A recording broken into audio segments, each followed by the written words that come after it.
Daily citizen voice লাইভে সবাইকে স্বাগতম। দর্শক, আপনাদের সঙ্গে রয়েছে আমি আমানুল্লাহ আমান। আপনারা ইতিমধ্যে জেনেছেন শহীদ শরীফ ওসমান হাদি গত 20 ডিসেম্বর আমাদের মাঝ থেকে চিরতরে বিদায় নিয়েছেন। তিনি শাহাদাত বরণ করেছেন 18 ডিসেম্বর। তাকে সমাহিত করা হয় 20 ডিসেম্বর জাতীয় কবি কাজী নজরুল ইসলামের কবরের পাশে। এরপর থেকেই তার হত্যাকারীদের বিচারের দাবিতে ফুঁসে উঠেছে সারা দেশ। দেশের বিভিন্ন প্রান্তে বিভিন্ন জায়গায় তার খুনিদের গ্রেপ্তার এবং সর্বোচ্চ শাস্তির দাবিতে আন্দোলন কর্মসূচি অব্যাহত রয়েছে। তার ধারাবাহিকতায় আজকে রাজশাহীতে জুলাই যোদ্ধারা আন্দোলন কর্মসূচিতে নেমে এসেছেন এবং তারা রাজশাহী নগরীর তালাইমারি মোড়ে রাজশাহী ঢাকা মহাসড়ক অবরোধ করেছেন, অবস্থান কর্মসূচি পালন করছেন। আমরা এই মুহূর্তে রয়েছি ঠিক সেখানেই, রাজশাহী ঢাকা মহাসড়কে ঠিক তালাইমারি মোড়ে। এখানে জুলাই যোদ্ধারা এবং জাতীয় নাগরিক পার্টি এনসিপির নেতারা রয়েছেন, জুলাই 36, তারপরে অন্যান্য আরও বেশ কয়েকটি সংগঠনের নেতৃবৃন্দ এখানে অবস্থান করছেন। সড়ক অবরোধ করে তারা এখানে রয়েছেন। তারা শহীদ শরীফ ওসমান হাদির খুনিদের গ্রেপ্তার এবং বিচারের দাবি জানাচ্ছেন। দর্শক, আপনারা সেই দৃশ্যটি দেখছেন। আপনাদেরকে যদি জানিয়ে রাখি, আপনারা যেটি এর আগেও জেনেছিলেন, ইনকিলাব মঞ্চের মুখপাত্র এবং ঢাকা 8 আসনে যিনি স্বতন্ত্র সংসদ সদস্য প্রার্থী হিসেবে নির্বাচনে অংশ নিতে যাচ্ছিলেন, শরীফ ওসমান হাদি ভারতীয় আধিপত্যবাদের বিরুদ্ধে এক বিপ্লবী কণ্ঠস্বর গত 12 ডিসেম্বর গুলিবিদ্ধ হন। রাজধানীতে নির্বাচনী প্রচারণা চালাচ্ছিলেন, ঠিক সেখানেই তাকে গুলি করা হয়। এরপর তাকে ঢাকা মেডিকেল কলেজ হাসপাতাল, পরবর্তীতে এভারকেয়ার হাসপাতালে চিকিৎসা দেওয়া হয়। অবস্থার অবনতি ঘটলে তাকে সিঙ্গাপুরে পাঠানো হয়। সেখানে উন্নত চিকিৎসাধীন থাকা অবস্থাতেই 18 ডিসেম্বর শেষ নিঃশ্বাস ত্যাগ করেন এবং তারপরই দেশে নিয়ে আসা হয় তার মরদেহ। 19 ডিসেম্বর, একদিন পর 20 ডিসেম্বর, সেদিন তাকে রাজধানীতে জাতীয় কবি কাজী নজরুল ইসলামের কবরের পাশে সমাহিত করা হয় এবং স্মরণকালের সবচেয়ে বড় জানাজার নামাজ অনুষ্ঠিত হয় শহীদ শরীফ ওসমান হাদির। এবং তারপর থেকেই জুলাই যোদ্ধারা, বিভিন্ন রাজনৈতিক দলের নেতৃবৃন্দ তার হত্যার তীব্র নিন্দা প্রতিবাদ জানান। ক্ষোভে ফুঁসে ওঠে সারা বাংলাদেশ। বিভিন্ন জায়গায় তার খুনিদের গ্রেপ্তারের দাবিতে সোচ্চার হয়ে উঠেন আন্দোলনকারীরা। দর্শক, তার ধারাবাহিকতায় রাজশাহীতে এই রাজশাহী ঢাকা মহাসড়কে অবরোধ করে অবস্থান নিয়েছেন জুলাই যোদ্ধারা। আমরা তাদের সাথে একটু কথা বলার চেষ্টা করব, যারা এখানে অবস্থান করছেন। আপনার সাথে একটু কথা বলে, আপনারা মহাসড়ক অবরোধ করেছেন শরীফ ওসমান হাদির খুনিদের বিচারের দাবিতে। বিচার হওয়া কি সম্ভব আদৌ হবে মনে করছেন? আমরা এতটুকু বলতে পারি, যারা আমরা জুলাইয়ের স্টেক হোল্ডার, যারা আমরা রাজপথে ছিলাম, হাদি ভাইকে হত্যা করা হয়েছে, মানে একটা ন্যায়ের কণ্ঠকে হত্যা করা হয়েছে। ওই মানুষটার কোনো দোষ ছিল না। তার মানে কি জবাবদিহিতা চাইলে আমাদেরকে মরতে হবে। আজকে এক হাদির মরছে, কিন্তু দেখেন, একজন শহীদ হইলে এই ন্যায়ের কণ্ঠকে কখনো খুন করা যায় না। আমরা রাস্তায় হাজার হাজার লক্ষ হাদি এখন বসে আছি। যতক্ষণ না পর্যন্ত হাদি ভাইয়ের খুনের বিচার হবে, ততক্ষণ পর্যন্ত রাজপথ থেকে আমরা যাব না, আমরা নির্বাচন হইতে দিব না। আমরা শেষ দেখে তারপর রাজপথ থেকে উঠবো ইনশাআল্লাহ। দর্শক, একজন আন্দোলনকারী বলছিলেন তারা রাজপথ থেকে যাবেন না এবং নির্বাচনও হতে দিবেন না খুনিদের বিচার না হলে। দর্শক, এখানে উপস্থিত রয়েছেন এনসিপি নেতারা, সে জেলা কমিটি নাহিদুল ইসলাম সাজু। আপনার কাছে জানতে চাই, এ পর্যন্ত 14 জন গ্রেপ্তার হয়েছেন শহীদ শরীফ ওসমান হাদির খুনের অভিযোগে, কিন্তু মূল অভিযুক্ত যেটা শোনা যাচ্ছে গণমাধ্যমে, তিনি দেশ ছেড়ে ভারতে পালিয়েছেন। বিষয়টিকে আপনি কিভাবে দেখছেন?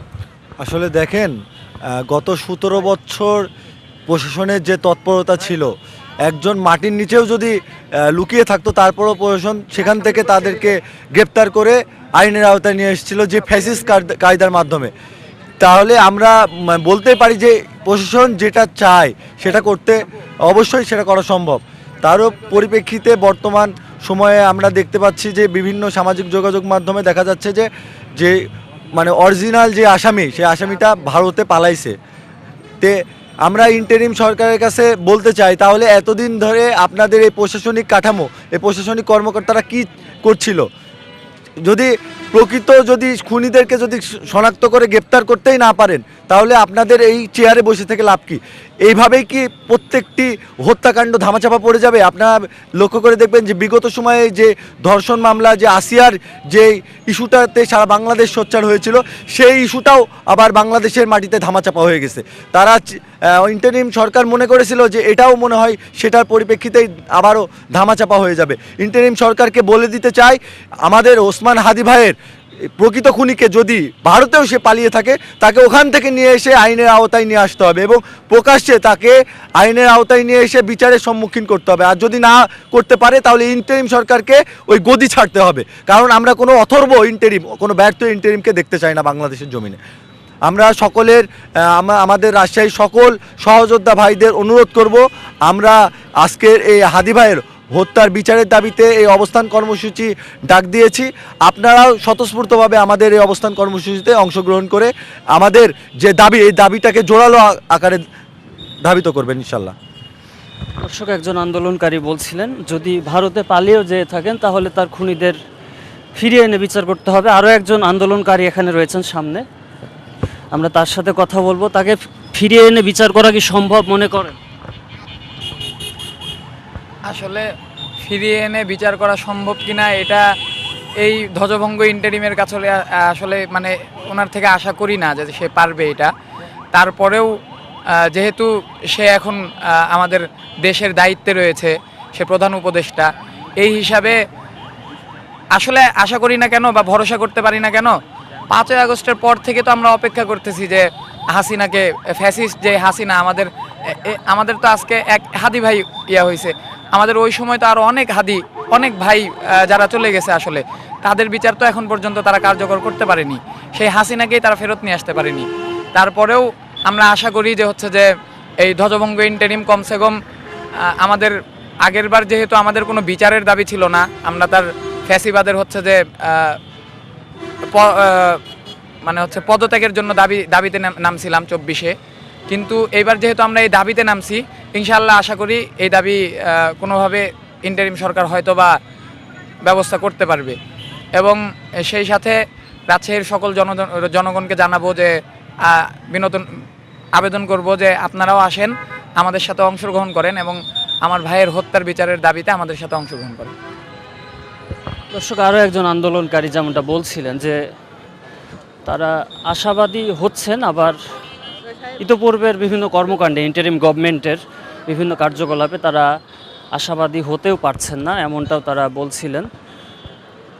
দর্শক, শহীদ শরীফ ওসমান হাদির হত্যাকারীদের গ্রেপ্তার এবং বিচারের দাবিতে রাজশাহী ঢাকা মহাসড়কে রাজশাহী নগরীর তালাইমারি মোড়ে অবস্থান কর্মসূচি পালন করছেন জুলাই যোদ্ধারা। এখানে বিভিন্ন সামাজিক সংগঠন, রাজনৈতিক দলের নেতৃবৃন্দ রয়েছেন।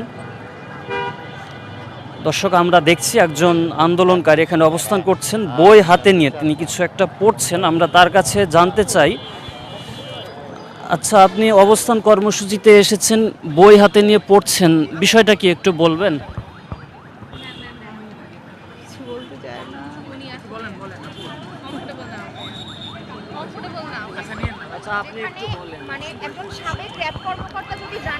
আমাদের আজকের অবস্থান কর্মসূচির একমাত্রই লক্ষ্য হাদি ভাইয়ের হত্যার বিচার, সাথে পরবর্তী প্রজন্মে যেন আর কারো এই ধরনের কোনো নেগোসিয়েশন করে অন্য ইয়ার সাথে যেন আমাদের এই সবগুলো ধামাচাপা দেওয়া হয়।